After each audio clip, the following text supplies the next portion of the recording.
Hey guys, welcome to the Mead House, and thanks for listening to episode 220. I'm Jeff. It's been a little quiet around the house now that I'm the only regular host, and frankly, it's been very quiet for a lot longer than I'd planned to be. We'll get into that in a little bit. Hey, thank you for listening to the Mead House podcast. You can find us absolutely everywhere: iTunes, Stitcher Radio, Spotify, iHeartRadio, YouTube, now even Amazon Music. You can check us out on the front page of the website, www.meadhouse.com, for the whole list. In this episode, there's no real segment organization for this one, guys.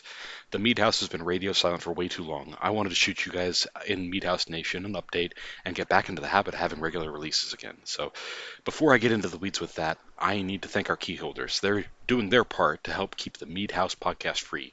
And you too can join for as little as $2 a month and get some cool rewards and key holder only content. Search The Mead House over at patreon.com or just click the link in the show notes. What am I drinking? It's always been a favorite part of the episode for me. I, in true Mead House fashion, have two glasses ahead of me tonight, and I'm not hesitating when I say that I have been saving this first one since January. This is one of the barrel projects from Sap House Meadery. This is La Bamba. It is an avocado honey varietal mead that's been aged in a mezcal barrel. And I adore this project line that Ash and the guys are coming up with there. Um, right off the nose, I get some great floral notes from the avocado honey, and wow, um, there's kind of an earthiness and a sweetness from that avocado honey that I get, and then right as I perceive that, there's some acidity and some spiciness that I assume must be coming from that mezcal barrel. There's wow, the this is a nice, really complex, really fun, delightful mead. Um, wow,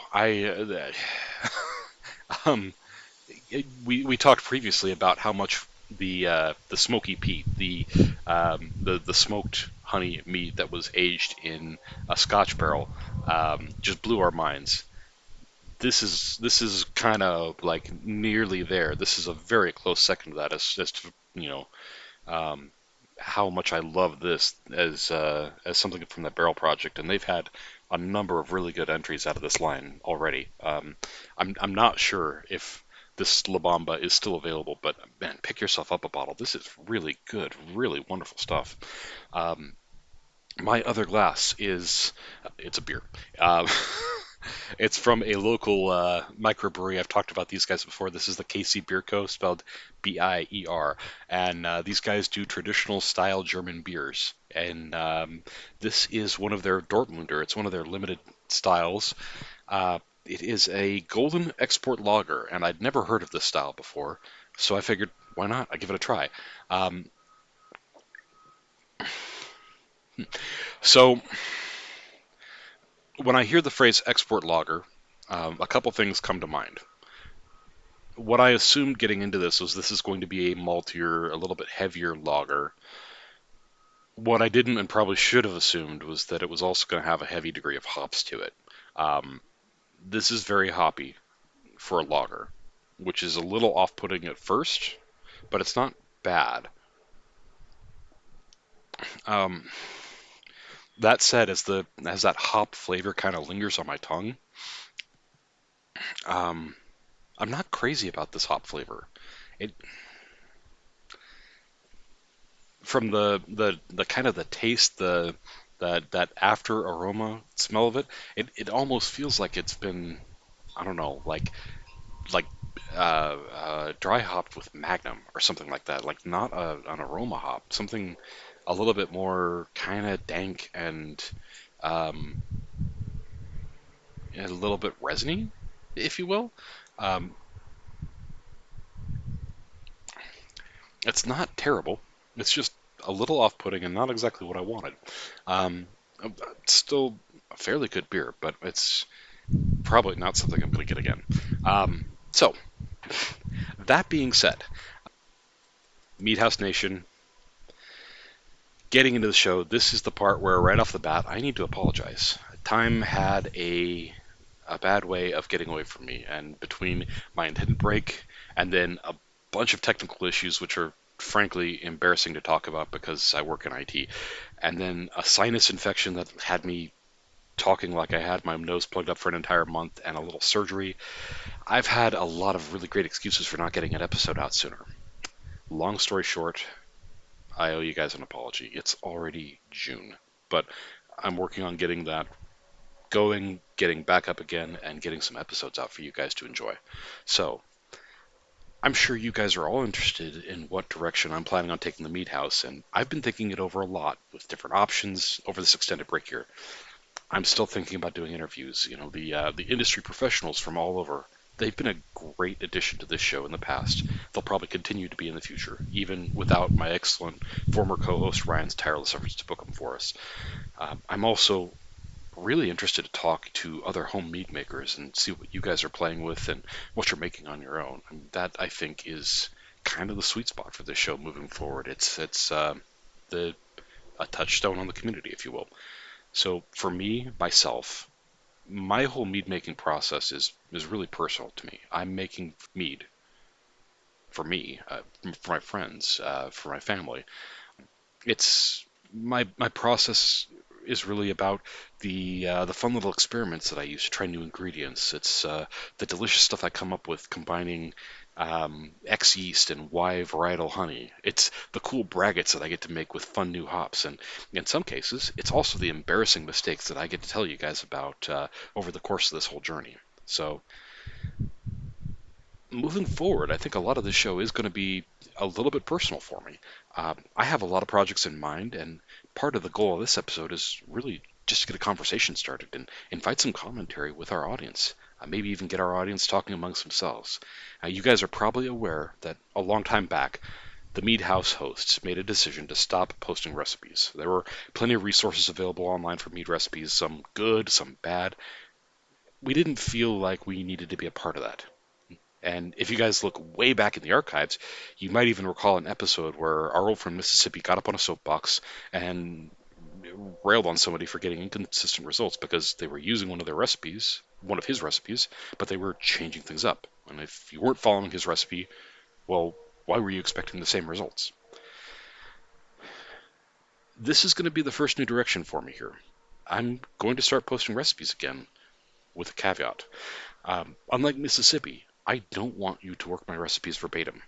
I know there's been a ton of times in this show where I've spoken with a level of authority on a bunch of different topics, but I still don't consider myself an expert or master of the craft or anything like that. If anything, I'd consider myself more of a passionate tinkerer. I mean, I feel like that label also applies to a lot of the audience that I'm talking to tonight, too.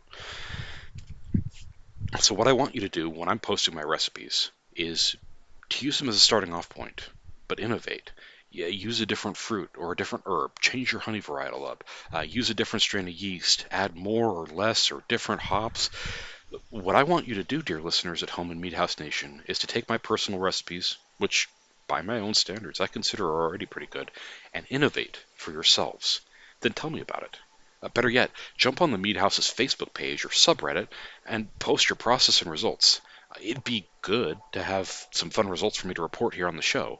It'd be great if the community working together got into a place where, somebody goes, hey, Jim was talking about back sweetening a mead with oleosaccharum, and Pete was talking about using honey instead of sugar to make an oleosaccharum. So I made a honey-based orange peel oleosaccharum and used it to back sweeten my wit braggot. And wow, guys, this orange flavor is intense. Basically, yeah, I'm hoping to encourage some further crowdsourcing, innovation, and thought communication in the mead community.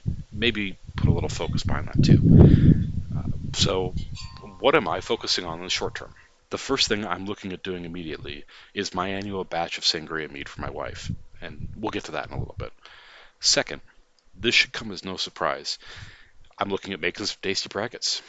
I'm looking at doing a summer braggot, maybe playing with some of these canned kits from our friends over at Brew Firm. But over the course of my break, I came to a few firm decisions when it comes to my braggot game. Anyone who's listened to the past knows my general process for most of the brackets I've made has been starting with a beer style that I wanted to work with, and I find a clone recipe for a particular brand or a recipe for a particular style that I like, and kind of use that to build up a 5-gallon batch of braggot. I'm moving into a different approach now because I came to two distinct realizations over this break. One, if I want to drink a specific brand or style of beer, I can very easily just go to a liquor store and go get that brand or style in a six pack. That's generally going to be enough to satisfy my craving without having 5 gallons sitting around needing for me to drink it up. Um, and then I don't have this additional pressure that I'm adding to myself of trying to get it perfect to that brand or that style too, which is just a bummer if I don't hit that. And, you know, like I said, I'm no expert. I don't always hit that mark.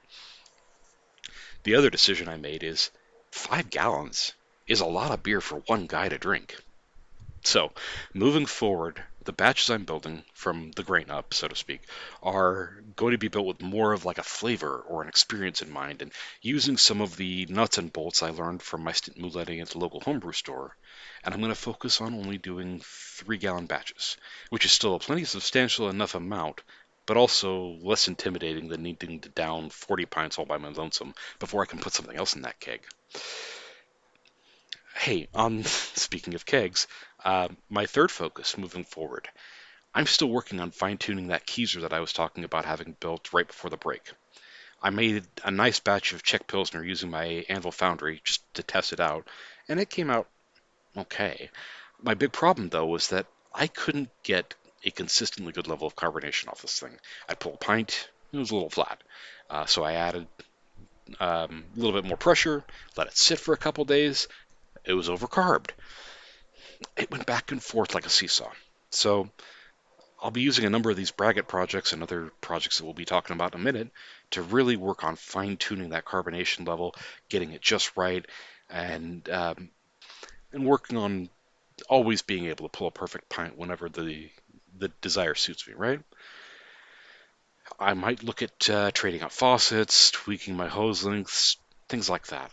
To be frank, some hands-on reviews, playing with tech, trying to streamline my process and giving you guys advice for streamlining yours, that seems like it could be a useful addition to the podcast moving forward into the future here too. So anyway, finally, getting to the last thing I want to focus on, number 4, session meets. So a couple weeks back, my wife and I decided to take our kiddo to the zoo on Memorial Day, and as we were walking around the elephant enclosure, they had a little stand there selling pint cans of beer and hard seltzer from a local brewery, Boulevard. You've heard me talk about them on the show before. It was hot, guys. I was very tempted, and one of these seltzer flavors caught my wife's eye hard, cherry blossom and lime. I was all set to get us a couple of these cans when I got a little closer and looked at the price. $11 each. You guys know from me talking in the past, I can be cheap sometimes. So in that moment, I decided, you know what? Just stick with the water. We can roll by the liquor store on the way home and pay that for a whole 6 pack. Well, like the dutiful husband I was, I also got my wife a sampler pack of these seltzer flavors. They're selling them under the brand name Quirk, but it's by Boulevard. And I wound up trying a few of these seltzers myself. I've had a couple different brands of seltzers in the past, generally, and I can say I'm not a fan. Even even still, as seltzers go, these were some of the best I'd ever tried. I'm still not exactly racing to get out and get another 12 pack, but you know, this whole experience reminded me of something we talked about a while back. The idea of making a session mead, something in the neighborhood of 4 to 5% ABV, relatively dry, relatively low calorie, low carb, whatever you want to call it, where you still get all those honey flavors along with a myriad of flavors like yeast or fruit or spices or hops that we decided to work with. In short, light, low alcohol, low calorie, refreshing summer mead, but with a ton of flavor behind it. Something that could really provide a better alternative than these seltzer things that were the big fad for the last couple years now. Guys, this one has me excited. I am chomping at the bit to get started down this line of research, so expect more on this soon. But anyway, let's circle back to the top. I told you we would get to the Sangria Mead, and this is going to be the first recipe that I am providing to you guys because Frankly, this is one of my oldest and most reiterated recipes, and I think it's got some good potential for tweaking. You'll see in a minute. My wife and I have made this just about every summer for 4 years now, 5 years now, and this is a great thing for her to have on hand when we have guests over, when we go over to, somebody's house for dinner. It's just a nice bottle to break out. So here's the way that we are currently iterating this recipe. You start with a 5-gallon Vintner's Best Blackberry Wine Kit and a 1-gallon Wine Expert Merlot kit. You can pretty much ignore all the stuff that comes with that Merlot kit because we're going to be taking like the additives and the oak particles and stuff like that. We're going to be doing our own thing with that. So you'll need a few pounds of honey. For this part, I use something basic like wildflower because, to be honest, I'm expecting there to be a lot of other flavors fighting for dominance already, and most of the sugars in that honey, they're just going to get eaten up by the yeast anyway. We're going to play with varietals a little bit when we get to back sweetening, though, so don't worry.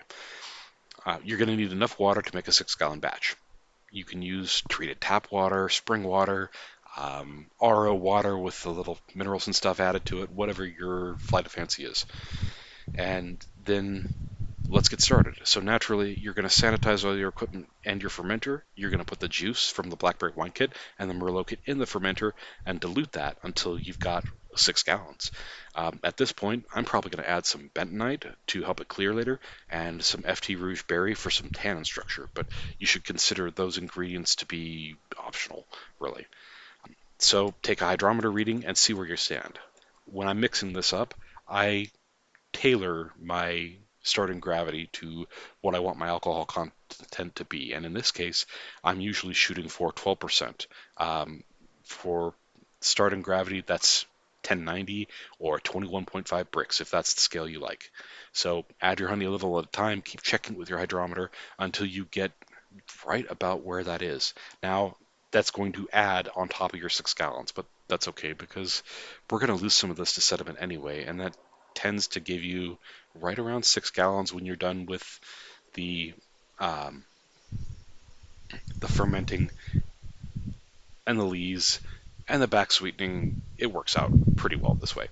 So once you're all at your starting gravity, pitch yourself 10 grams of our old friend 71B, slap an airlock on it, and wait.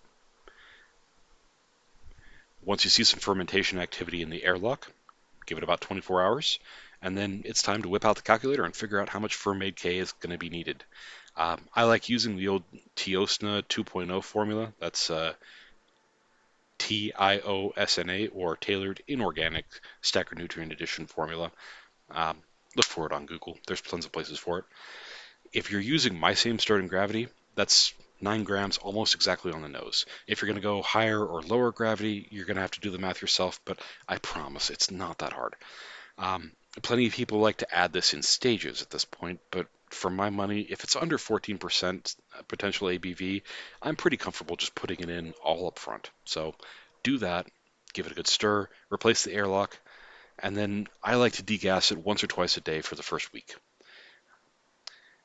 After that, you can just let it ride. As soon as the gravity readings get stable, I rack it into a clean bucket or carboy, and unless I'm going to oak it into the secondary stage, I hit it with our old friends potassium sorbate and potassium metabisulfite, and then we get to the really fun part. Because let me tell you guys, back sweetening is where this one really starts to shine. Um, we'd like to doctor it a little at a time using a combination of honey and fruit juice concentrates. And this is a good place to break out your varietal honeys too. I could see off the top of my head like an orange blossom honey or a blueberry blossom honey. Um, they would really fit this flavor profile very nicely. But frankly, let your own creativity be your guide here. You guys figure out what sounds good to you and roll with it. Um,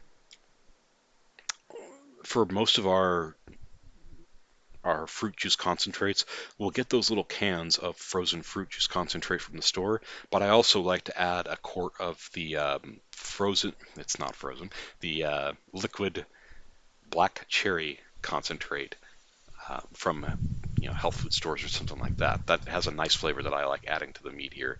I think it played very nicely with the other flavors too. And once we get to this point, I mean, this kind of becomes a little bit of a party for us. We add a couple ounces of one thing or a couple ounces of another. We mix it up and get a couple of tasting glasses. We try it and we say, "Oh yeah, I like what that did," or "No, no, no, that doesn't do as much for me. We need to add more. We need to add less." And obviously there are a bunch of different components at work here, but you can just kind of take your time, enjoy it, and suss it out. I mean, honey obviously is going to add some sweetness to the party. It's going to add some mouthfeel, and it's going to add a little bit of body, things like that as well. So you can play with that a little bit, and that can be a useful addition. Some of your fruit juices can also add acidity and really brighten up this meat in surprising ways.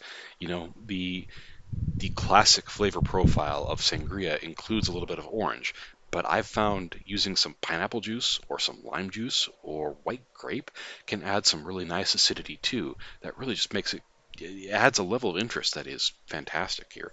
Um, and yeah, I mean, if you're not getting quite what you're looking for, there's also the possibility of adding, an ounce or two of food grade glycerin for that mouthfeel, or a little bit of citric acid or acid blend to brighten it up further.